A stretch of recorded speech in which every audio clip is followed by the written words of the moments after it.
Audiencia de Radio Cumbres 106.9 FM, nos encontramos con nuestro invitado Carlos Jornet, presidente de la Comisión de Libertad de Prensa de la SIC y director periodístico del diario La Voz, con quien dialogaremos sobre la libertad de expresión. Buenas tardes, Carlos. Bienvenido a Radio Cumbres. Hola, ¿qué tal, Junior? ¿Cómo están ustedes? Todo bien, es un honor tenerte acá en el Ecuador, eres un referente del periodismo internacional y realmente te admiramos muchísimo por toda tu labor periodística, por lo que haces a favor de todas las personas que hacemos parte de este gremio que es en muchas ocasiones complicado.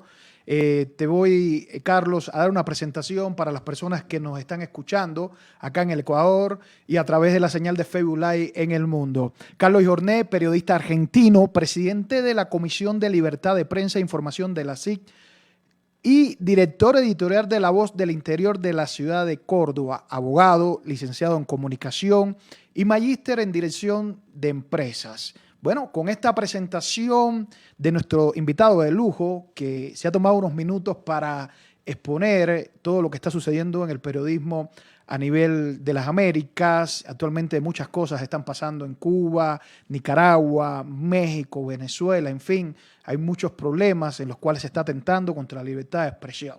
Quisiera preguntarte primeramente, Carlos, para describirle a la audiencia de la 106.9, ¿qué es la Sociedad Interamericana de Prensa y en qué consiste la Comisión de Libertad de Prensa que usted preside? Bueno, la Sociedad Interamericana de Prensa es una institución que lleva ya varias décadas de acción en todo el continente. Reúne a más de 1.200 medios desde Estados Unidos hasta el Cono Sur, y lo que busca prioritariamente es garantizar un clima favorable para el ejercicio de la libertad de expresión y de prensa. Específicamente en el caso de la Comisión de Libertad de Prensa e Información que presido, justamente esa es la tarea central. Tenemos para ello vicepresidentes regionales en cada uno de los países del continente que nos informan cada vez que hay algún hecho atentatorio contra la libertad de expresión, de prensa en sus países, y a partir de allí desarrollamos una serie de acciones, desde emitir un comunicado o un tuit expresando nuestro respaldo a los colegas que están siendo víctimas de esos hechos, pidiendo a las autoridades que actúen y también realizando informes o misiones presenciales o en este último tiempo también virtuales a los países que afrontan problemas serios de libertad de expresión. La última misión que hicimos fue a fin de junio, primeros días de julio, a Nicaragua, pero la hicimos en forma virtual debido al contexto pandémico que vivimos y también por las limitaciones que hay para el ingreso a ese país y para el diálogo con las autoridades de ese país. Sí, específicamente sobre el tema de Nicaragua, estaba revisando algunos artículos, ustedes redactaron un informe sobre la investigación que se realizó en este país centroamericano, que se habla de muchísimas detenciones, hay realmente muchas detenciones a los periodistas, se sabe que en el mes de septiembre va a haber elecciones en este país, entonces el presidente Daniel Ortega está realmente arrinconando a la clase periodística, a 7 candidatos a la presidencia encarcelados. Coméntanos qué está pasando en Nicaragua. Bueno, la situación se viene agravando desde septiembre del año pasado, cuando el gobierno, a través de un parlamento totalmente adicto, comenzó a dictar una serie de leyes que ya advertíamos iban a constituir limitaciones a la libertad individual y sobre todo también al ejercicio de la actividad política y de la actividad periodística, que son aquellas dos actividades que pueden señalar cuestionamientos al gobierno de turno, ¿no? El gobierno de Nicaragua, ustedes saben, está concentrado en una familia gobernante. El presidente y la vicepresidenta son esposos y están enfrentándose a una elección que está convocada para el 7 de noviembre. Y todos los candidatos o los precandidatos opositores, digo precandidatos porque todavía está la instancia de terminar las inscripciones de las candidaturas, los candidatos de la oposición fueron todos encarcelados y se le iniciaron procesos, y a aquellos periodistas que tienen una voz más crítica y que realmente quedan muy pocos porque la actividad periodística se viene viendo asfixiada desde hace mucho tiempo la actividad periodística independiente. Entonces se los comenzó a perseguir, se les iniciaron acciones judiciales contra ellos, en algunos casos fueron detenidos, en otros fueron obligados a irse del país, con lo cual cada vez hay menos periodistas que puedan expresar críticas o realizar investigaciones sobre irregularidades del gobierno de Daniel Ortega y de su esposa Rosa Murillo. En ese contexto, decimos, es imposible prácticamente realizar una actividad periodística independiente, pero más aún es imposible convocar un proceso electoral que sea transparente, que sea plural, que sea abierto y democrático como el que el gobierno dice que va a impulsar. Es imposible realizarlo sin candidatos que puedan ejercer libremente su actividad proselitista y sin una prensa que pueda reflejar las distintas posiciones, mostrar las distintas opciones a la ciudadanía y que la ciudadanía pueda votar en consecuencia. Ahora, en el tema de las detenciones en el Caribe, específicamente las protestas suscitadas el 11 de julio en Cuba, hubo muchas detenciones de la población y específicamente de periodistas que forman parte también de la SIC. Realmente se les detuvo ilegalmente, no hubo el debido proceso, se les sustrajo sus materiales de trabajo y me llamó la atención que ustedes hicieron a través de los canales pertinentes, aclamaron por estos colegas. Realmente estaba viendo, había una periodista española de la BBC que ya le liberaron. Coméntanos cómo está la situación en Cuba con respecto a estas detenciones arbitrarias e ilegales.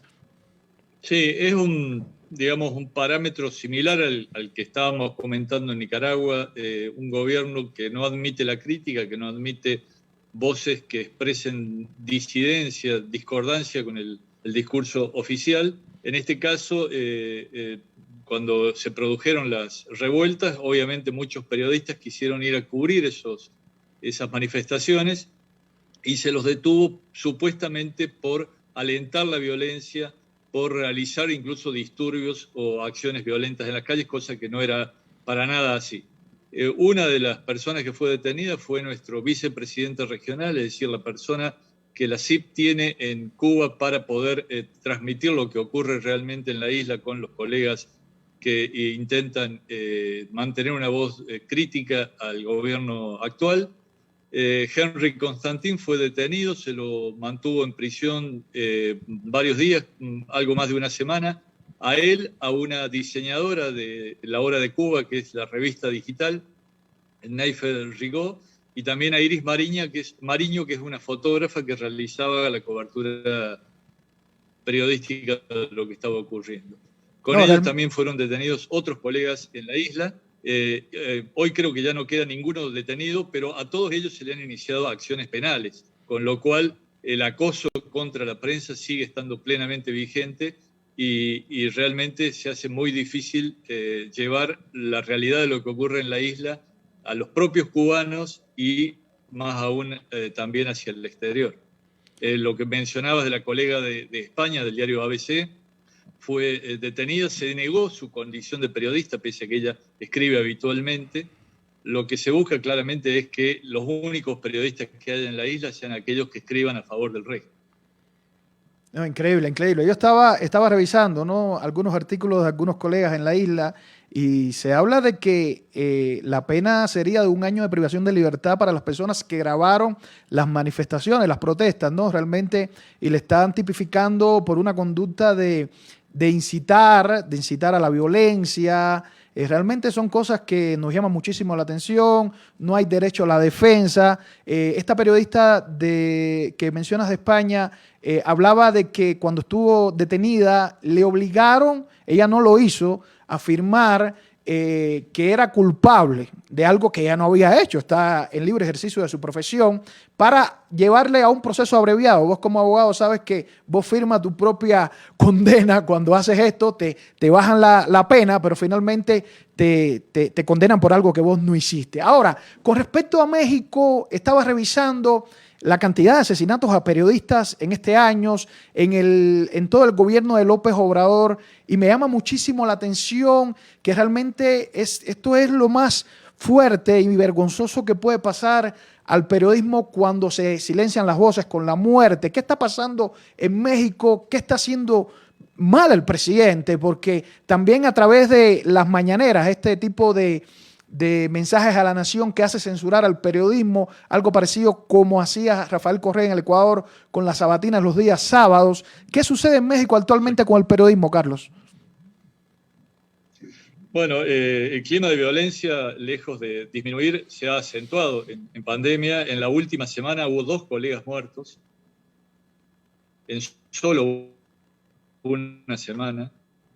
Realmente se está viviendo una situación de violencia contra la prensa, ¿no? Y creo que más allá de que no se puede atribuir responsabilidad al gobierno federal por esto, porque evidentemente muchas veces son grupos del crimen organizado o de sectores políticos estaduales que están confrontando con la prensa. Pero lo que decías de las mañaneras, Andrés Manuel López Obrador en ellas ha instalado un espacio exclusivo para señalar a aquellos periodistas que mienten según su... Tengo el mismo derecho que cualquier ciudadano a expresar mi opinión, a decir que una persona lo que está diciendo es mentira, lo cual es cierto, el gobierno tiene derecho a expresar la información que cree que es correcta, pero no en forma denigratoria, en forma estigmatizante como lo hace él, donde habla de periodistas fifí, donde habla de periodistas que son hipócritas, periodistas que realmente son enemigos del pueblo, como lo plantea, con lo cual está dando un espacio abierto para que cualquiera que se sienta violentado por una crónica periodística o que discrepe simplemente con lo que dice un periodista, agarre un arma, vaya y le pegue 4 tiros, como está ocurriendo, ¿no? Hay periodistas que están siendo amenazados y que las autoridades no hacen nada para brindarles protección. Creemos que la función del presidente de la Nación, en primer lugar, es dar toda la información posible al pueblo. Segundo, ¿estamos seguros de que realmente Andrés Manuel López Obrador, cada vez que habla, dice la verdad? En realidad se ha demostrado que muchas veces ha mentido sobre la pandemia, sobre la vacunación, sobre cifras oficiales. Entonces, quien está realmente actuando de mal modo en informar a su ciudadanía, luego no puede alegar que los medios están mintiendo, y menos aún decirlo en una forma totalmente confrontativa y estigmatizante, porque lo que hace es descalificar a toda la profesión, descalificar a todos los colegas y abrir el paso, abrir las compuertas para que la violencia se desate del modo que se está desatando. Bueno, nosotros estábamos revisando algunos artículos sobre la libertad de expresión y nos llamó la atención que no solamente en países de ideología izquierda existe esta violentación, sino también en otros estados que son de ideología de derecha. Coméntanos acá en la región específicamente cuáles son los presidentes que tratan de amordazar a la prensa, a los medios de comunicación, a los periodistas. Bueno, en realidad esto que mencionábamos de Andrés Manuel López Obrador parece calcado de lo que hacía en su momento el presidente Donald Trump en Estados Unidos antes de dejar el cargo, incluso en los días en los que estaba esa incertidumbre sobre lo que iba a ocurrir con las elecciones cuando Joe Biden finalmente terminó siendo consagrado presidente. Lo mismo ha hecho Jair Bolsonaro en Brasil, también generando un clima de violencia donde hubo colegas muertos. Lo mismo ocurre en El Salvador de Nayib Bukele, donde también se acaba de expulsar a un periodista de origen mexicano, pero que estaba trabajando en El Salvador, por tener una voz crítica, una voz disidente con lo que el gobierno plantea. Y bueno, tenemos que ver también cómo va a ser los primeros pasos que dé el recientemente consagrado presidente de Perú, porque realmente las expresiones que tuvo sobre los periodistas en campaña... El plan de gobierno, también, Carlos. ¿Cómo, perdón? El plan de gobierno de Castillo es un plan parecido, similar al que tuvo Rafael Correa, Kirchner en Exacto. Argentina, en Bolivia. Entonces, hay preocupación. Maduro en Venezuela. Es todo el mismo, digamos, es como si fuera un molde que se va aplicando y que en algunos casos lo aplican gobiernos de izquierda, en otros casos gobiernos de derecha. Yo diría que el paraguas común que une, bajo el cual se cobijan todos, es el populismo, ¿no? Es decir, gobiernos que se colocan como los únicos defensores del pueblo, como los representantes del pueblo, y todo aquel que los critica es enemigo del pueblo y por lo tanto tiene que ser atacado, tiene que ser vituperado en las redes sociales o en discursos oficiales. Ese creo que es el denominador común que une a una persona de extrema derecha, diríamos, como es Jair Bolsonaro en Brasil, con un Castillo en Perú, o como un Nayib Bukele en El Salvador, o como Daniel Ortega en Nicaragua, bueno, ni hablar también del régimen de Castro, hoy encarnado en Díaz-Canel en Cuba, ¿no? Cuando estuvimos en el Diplomado de Libertad de Expresión que organizó la CIC con la Universidad Andrés Bello de Venezuela, se abordó un tema muy interesante y quiero exponerle acá a los oyentes de la Radio Cumbre 106.9, que era acerca de las elecciones presidenciales en los Estados Unidos y la línea editorial que tomaron algunos medios de comunicación y la distorsión del mensaje que causa muchas veces y cómo afecta la imparcialidad cuando un medio de comunicación se pone la camiseta de un partido político. Quisiera escuchar tu punto de vista acerca de esto. Bueno, ustedes saben que se habla de periodismo militante como si fuera realmente un mérito salir a defender una ideología, un partido político en concreto. Yo creo que el periodista, cada uno tiene su posición política, pero tiene el mejor, digamos, servicio que le podemos brindar a la ciudadanía, sobre todo en momentos tan complejos como lo que está viviendo el mundo y la región, complejo desde el punto de vista sanitario, desde el punto de vista social, desde el punto de vista económico. El mejor servicio, digo, es exponer las distintas posiciones, señalar aquellas posiciones que entendemos que están distorsionando la realidad y tratando de que la población pueda acceder a toda la información posible para formarse su propia opinión. Obviamente que el periodista tiene todo el derecho también de expresar cuál es su opinión, pero lo que no puede hacer es contribuir a la distorsión de la realidad.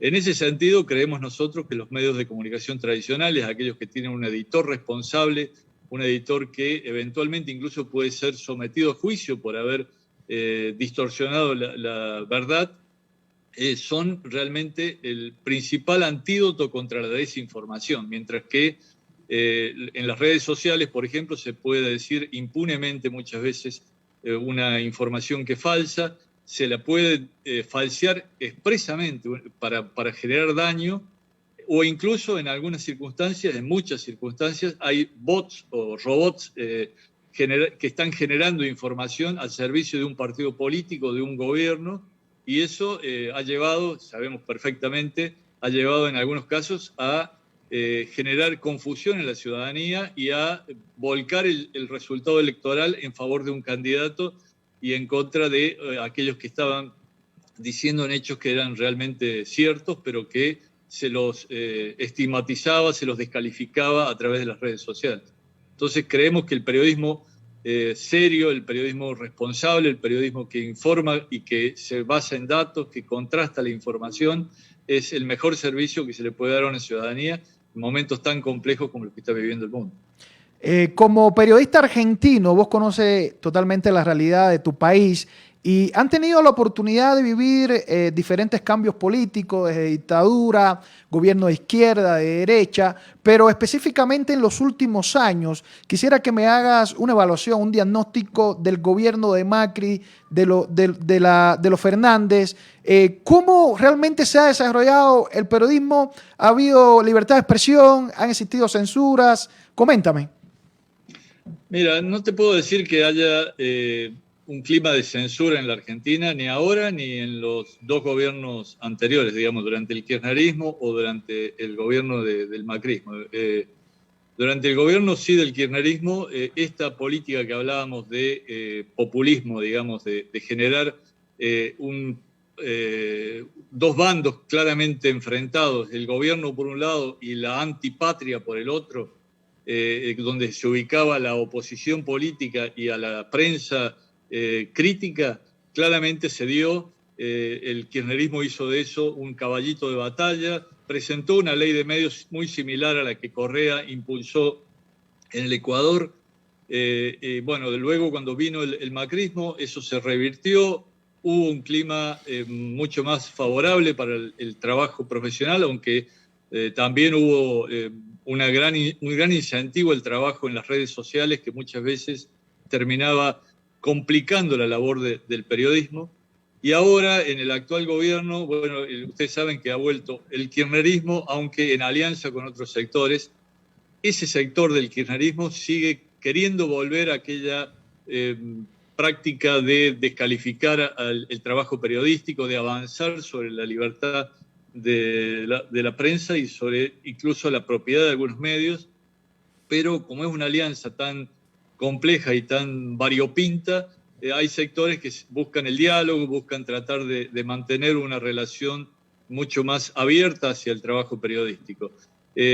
Todavía no sabemos cómo va a terminar, estamos en un proceso político donde va a haber elecciones en septiembre, unas elecciones primarias para elegir los candidatos, y en noviembre, el 14 de noviembre, van a ser las elecciones legislativas de medio término.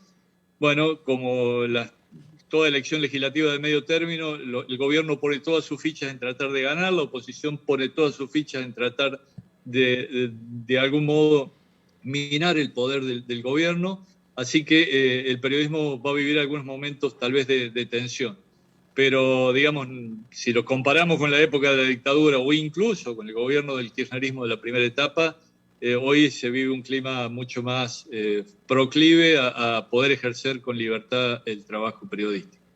Interesante. Estamos entrevistando a Carlos Yorné, presidente de la Comisión de Libertad de Expresión de la SIC, que nos está visitando virtualmente en esta tarde, aclarando el panorama de la libertad de expresión en la región. Realmente un decano del periodismo, una persona que conoce muchísimo, una gran experiencia, y sus aportes realmente que nos muestran lo que está sucediendo. Ahora, Carlos, para concluir, la última pregunta sobre el Ecuador específicamente.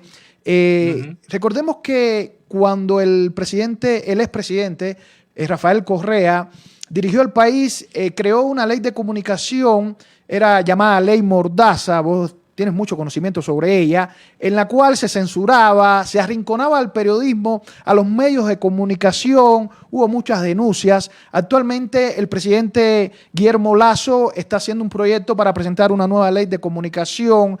Quisiera conocer tu punto de vista acerca de estos cambios que han ocurrido en la democracia ecuatoriana, en la parte periodística. ¿Cómo le ves vos desde la Argentina? Bueno, nosotros desde la Sociedad Interamericana de Prensa saludamos en su momento esta intención del presidente Guillermo Lasso de revisar aquella ley que entendíamos que había sido muy perniciosa para el ejercicio de la actividad periodística y que llevó a muchos periodistas incluso a enfrentar ataques judiciales, como fue el famoso fallo contra el Universo en su momento, copiado ahora en Venezuela, donde hubo un fallo muy similar contra el diario El Nacional, con una sentencia por $13 millones que era claramente expropiatoria del medio de comunicación. Entonces entendemos que esa intención del gobierno de Lasso, más allá de que quisiéramos ver con más detalle algunos aspectos de los primeros borradores que están circulando, creemos sí que es un paso adelante. Invitamos también, y lo hago públicamente a través de ustedes y Junier, a que el presidente Guillermo Lasso suscriba las declaraciones de Chapultepec y de Salta, que son dos documentos que la CIP aprobó, uno en 1994 y el otro en 2018, uno para el mundo analógico, otro para el mundo digital, y que buscan que los gobiernos se comprometan con una serie de principios que en realidad luego han sido recogidos por la Comisión Interamericana de Derechos Humanos en un documento clave para las Américas, que es justamente los principios de libertad de expresión. Entonces, entendemos que el presidente Lasso sería un gran gesto que él firmara estos documentos, lo invitamos a hacerlo con nuestros lápices inmortales, lápices que tienen en su grafito el ADN de periodistas que fueron asesinados en algunos países de la región. Hay muchos presidentes que ya han firmado estos documentos y creemos que sería un gran paso para Ecuador, que luego de aquella noche negra que se vivió en la época de Rafael Correa, el presidente actual se comprometa con la defensa de la libertad de expresión de modo claro y contundente. Muchas gracias, Carlos. Realmente esta charla amena, realmente nutre muchísimo a los conocedores del periodismo, al ciudadano también que le interesa conocer cómo funcionan este tipo de derechos que tenemos todos en expresarnos, en opinar y en conocer la realidad de nuestros países, de la región, cuando son censurados. Esperamos volverte a ver acá en Radio Cumbres, que nos sigas brindando estos pequeños espacios cuando hay este tipo de situaciones y que se resuelva el problema de Cuba, que hay una Cuba libre para que se pueda hacer el verdadero periodismo. Gracias, Carlos. Gracias a ti, Junior, y recuerde que la libertad de expresión es para toda la sociedad y no solo para los periodistas, así que todos tenemos que involucrarnos en su defensa. Muchas gracias.